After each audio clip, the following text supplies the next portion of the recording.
Welcome to Devil May Cry. I don't know a lot about this game. I know it's like a beat 'em up, well, hack and slash. It's kind of like Bayonetta, which I have played. Bayonetta, it's like a hack and well, I don't know if it's a beat 'em up. Hack and slash is like Warriors. This is a beat 'em up because there's less characters on the screen at once. Whoa! Oh, he's got moves. What the hell? Um, I've heard a lot of good things about this game. Um, I think this is just the first Devil May Cry. It just says Devil May Cry on the box, so I assume it's the first Devil May Cry. But you know how some games are, you know, they call it... What's it like? They call it just Sonic the Hedgehog when it's actually Sonic the Hedgehog 2006. So how am I to know if this is the actual first game in the Devil May Cry timeline or not? But I don't really care because I haven't been paying attention to the story. One thing I thought was interesting about this game is that instead of using start to pause, you use select to pause. That's different. That's all I have to say on it. That's different. It confused me at first because I was trying to skip the cutscenes and I was pressing start and nothing happened. I pressed cross, circle, nothing happened. Turns out you have to press... God. Oh, it's got like... it's got like a Resident Evil camera. So yeah, we're Dante. We're like a bounty hunter or something. I don't really know. Oh God. 45 red orbs. Okay. And because I didn't have 45 red orbs, he took some of my soul there. Okay. Where are the enemies? I want to beat people up. When I was a kid, I got my hands on Skyrim. My parents were generally pretty strict about like age ratings in games. Like I wasn't allowed to play Grand Theft Auto or anything like that. But there were ways that I would skirt my way around that. Like Xbox Live Gold would give you free games every month. If there was like a game I wanted but I wasn't allowed, I would download it, and then anytime they like walked into the room and I was playing it, I would press the home button, the Xbox button, because it made the whole screen darken and the menu came up, so you couldn't tell what game I was playing. So I got to play games like Crackdown and Skyrim. I don't know if I got Skyrim that way or if it was like lent to me by a friend or something, but I managed to play those games. And one of the things that really surprised me about Skyrim was the camera, because in Skyrim,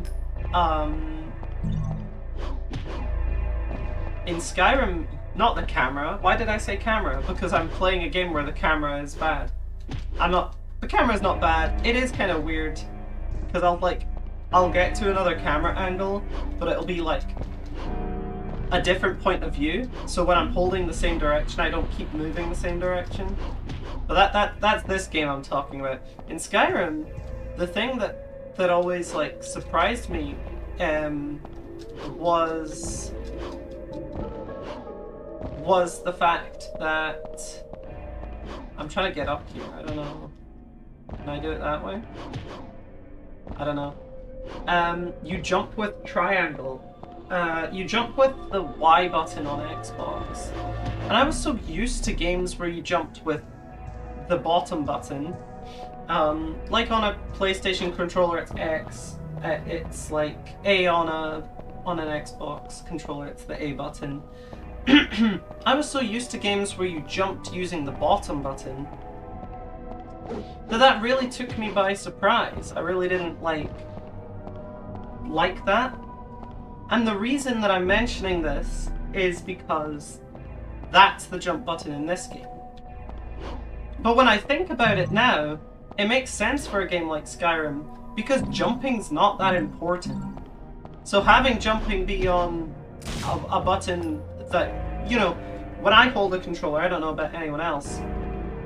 Actually, it's kind of interesting. If I hold an Xbox controller, my thumb kind of rests around the X and the A button, but on a PS2 controller, because it's smaller, my finger actually does rest around the triangle button. So that's kind of interesting, because I was going to say on an Xbox controller, my finger doesn't rest at the top button, so why on earth? How many things do I have? 45, okay. So I just need to find some more. So on an Xbox controller, okay, Y button is like, it's kind of a... It's slightly more out of reach than the A button, because the A button's like where I rest my hand normally. But that doesn't really apply here. If you were playing Skyrim on PlayStation 3, if it's still on the triangle button, then it's slightly different. Something I've never thought about was that the size of... But then, I don't know how big a PS3 controller is. It's been ages since I've played with one of those. You know, if it's as big as... If it's as big as a PS2 controller, then the difference remains, but I am playing PS2 right now and talking about my PS2 like controller grip, so maybe it's different there. I don't really know. This door is sealed shut. A rusty key may help. Okay. Don't have one of those.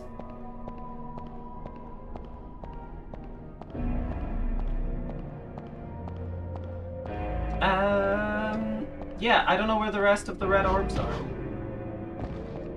This is a really weird, like, cold open to a game. I'm kind of surprised by how slow Dante seems to move. He seems like a very sluggish runner.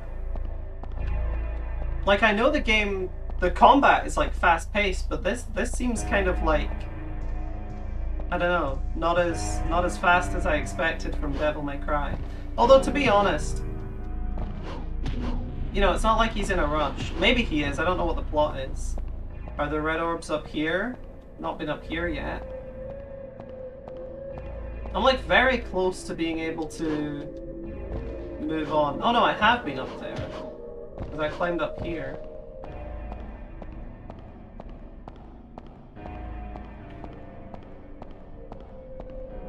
I really don't know where to go.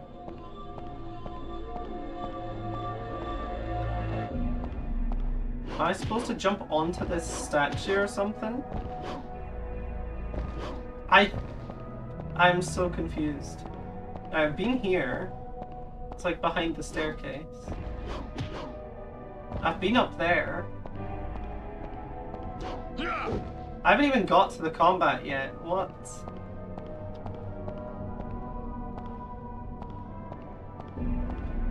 I'm so confused. Maybe if I go to the door, it'll inform me. You used 45 red orbs. Did you not want 50 though? Did it want 45 the whole time? 50 is just such a, like, normal number to me. It's like, oh yeah, surely you'll want 50, but no, apparently they only wanted 45. Cool, okay, we can kind of get into the game now. I guess I'm looking for a key. This is not what I expected Devil May Cry to be. I totally expected a lot more combat and a lot less, like, collectathon. It's not exactly a collectathon, but you know what I mean, right? Like, this is... Like, Bayonetta is just combat. There's nothing like this, really, in Bayonetta. I gotta finish that game. I started playing Bayonetta 1, never finished it, and I still have Bayonetta 2 left to play.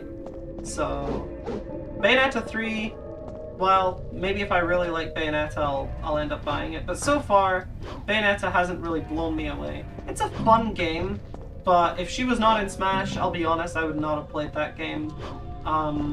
Beat-em-ups are not really my thing. Although the 3D beat-em-ups are like heads and toes. Heads, what's the word? Heads and toes? Heads, shoulders, knees, and toes. What's the word you said? Oh, combat! Combat, let's fight. I don't know what the word is. It's a lot better than like 2D beat-em-ups. I don't like 2D beat-em-ups that much.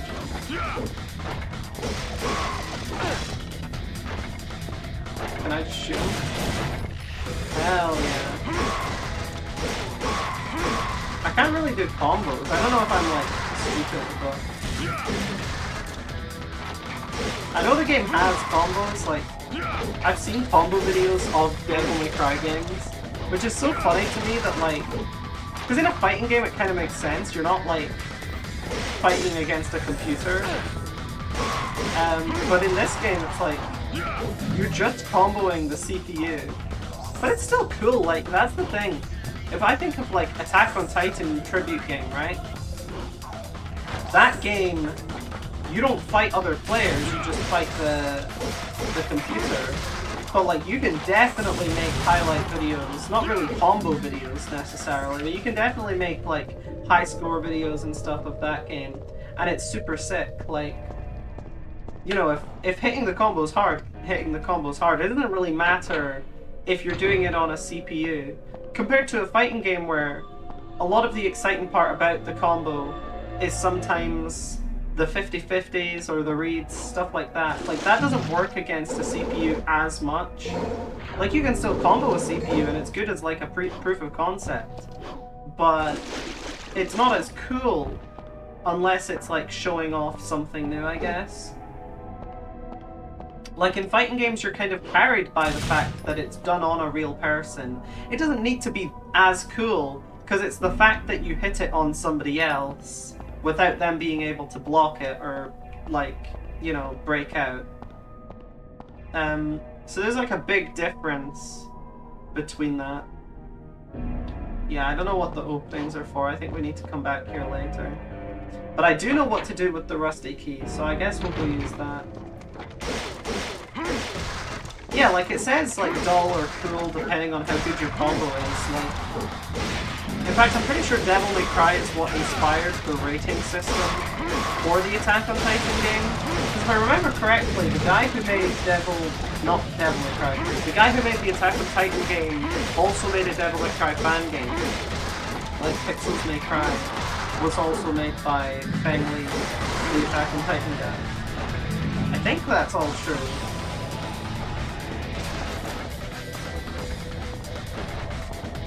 Yeah, the camera keeps confusing me. I'm trying to go down here, but then the camera angle changes, so I have to start pressing forward again. Like, I can't understand why... Like, they must have noticed that when playtesting, so did they just not come up with a solution, or was it just not worth it? Like, I can't really figure out what the angle was there. Because it's stuff like that that, like, they probably fixed in future games, or they just made the camera, like, controllable in future games, I don't know. But, like, that's something that's probably not a problem in every Devil May Cry game. But, like, it's something so obvious that needs fixed with this one, right? So, I don't know, it's kind of weird that it's still there, I guess, is my thing. Heavy iron lattice gate is lowered. Lattice gate. Oh, well, let's go open that door, I guess. I think it's on the left side. Yup. Blue door. Use the rusty key. This is like...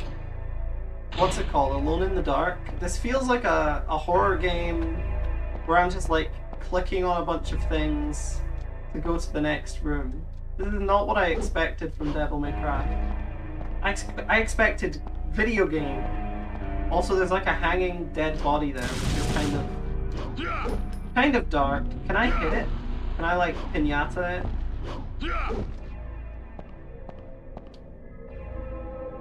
There's something, as long as... Wait, so what do I need to do? The 17 puppets are my masters. There will be no admission as long as my masters are here. So I need to take out 17 puppets? That's a lot of puppets. Oh my god, that's like the thing from Bayonetta's Final Smash. She isn't even in this game! That would be a cool crossover though. Dante and Bayonetta. They're like two big beat-em-up characters. I can't think of any like other 3D beat-em-ups kind of like these ones. Oh, are these the puppets? If I just gotta kill these guys, I can do it. Oh, what? They've got like puppetry. Go Flamingo! That's a spoiler. I'm sorry. Listen, that doesn't mean anything to you if you haven't seen it, so it's fine.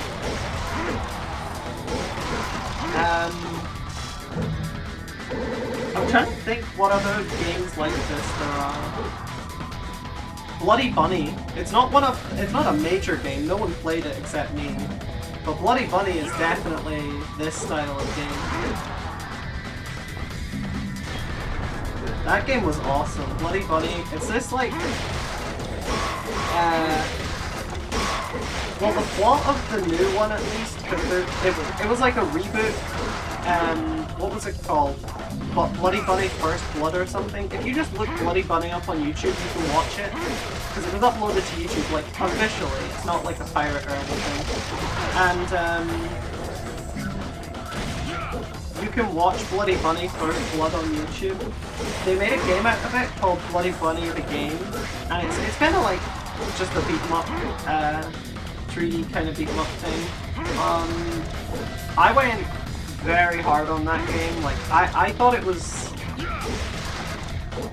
You know, when you find a game that doesn't have any speedrunners, and it's just like, oh, I could be the one, like, I'm gonna push this game, and it's gonna be such a good speed game. Bloody Bunny was my second one of those. My first one was Tokobot, and I was right about Tokobot. Tokobot's awesome. I was wrong about Bloody Bunny. It's not that good of a speed game. New Game Plus is kind of interesting, I think, but largely the game is not that good, but it's fun, like, it's charming. And if you're a fan of the Bloody Bunny property, then you will enjoy it, because I started with the game and became a fan of Bloody Bunny later, but now that I like Bloody Bunny, I can appreciate the game for reasons beyond the gameplay, which you kind of have to be able to do with Bloody Bunny, because the gameplay is not that good. It's not bad necessarily, it's extremely basic, and it is a slightly buggy game. You do have to go out of your way to find said bugs, but it's not hard to find them, you know? Like, I don't think they would interrupt a casual playthrough or make your experience worse, but there are some really obvious oversights, in my opinion obvious oversights, that kind of bring the game down a bit, just in terms of, like, you know, it's cool that they're there, but, like, any little bit of experimentation could run you into a bug. And there are bugs that make it impossible to beat the level, and you just have to restart the whole level. Those are not that hard to come by in certain levels. Again, I don't think you'll find them by accident, but if exploring a little bit outside the kind of expected gameplay gets you, if doing that gets you to, like, softlock a level, that's not great game design, right?